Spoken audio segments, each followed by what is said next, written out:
Good morning, everyone. At least morning on my side of the world. It was a little bit of a sleepy Sunday, so I got to sleep in. I did jump up because I'm making oxtail soup for dinner tonight. I have never made this. I did find a recipe on Pinterest. I would cook this one with you guys, but I'm a little concerned about it. Here's the oxtails, and it called for me to just salt and pepper them after I rinsed them and patted them down. And then it did call for a few other ingredients, which I've already gone ahead and chopped up.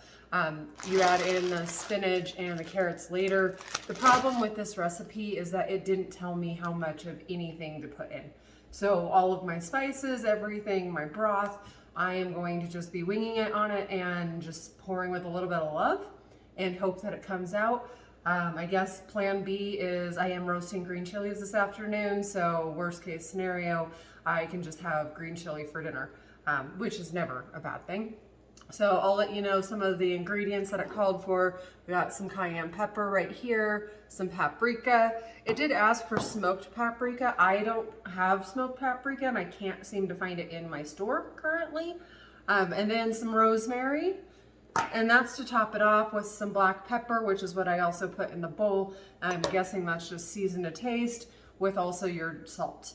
I prefer garlic salt, but I'm going to try to trust the process on this one.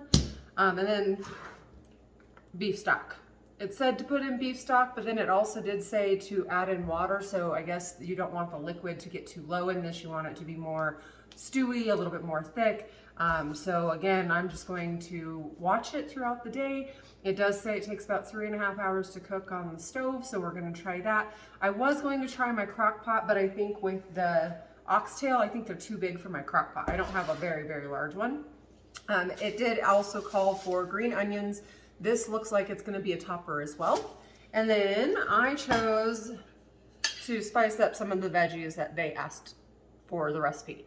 So right here I have red onion. I prefer red onion over white onion. And then I have jalapenos mixed with my fire roasted garlic. And this is what the fire roasted garlic looks like before you peel it. So I fire roasted this when I fire roasted my green chilies. And then of course I've got to add in my famous fire roasted green chili. So I did leave the skin on for these ones. Normally I pull the skin off just to get to the meat of the green chili, but I wanted a little bit more of that fiery, smoky flavor that goes into it. And then I'm going to add a little bit of corn. Again, they did not have my fire roasted corn at the store, so I need to learn how to do that on my own without turning it into popcorn, which also wouldn't be a bad thing because that's another one of my favorite foods. I consider it one of my favorite food groups. I do know it is not a food group, but to me it's a food group.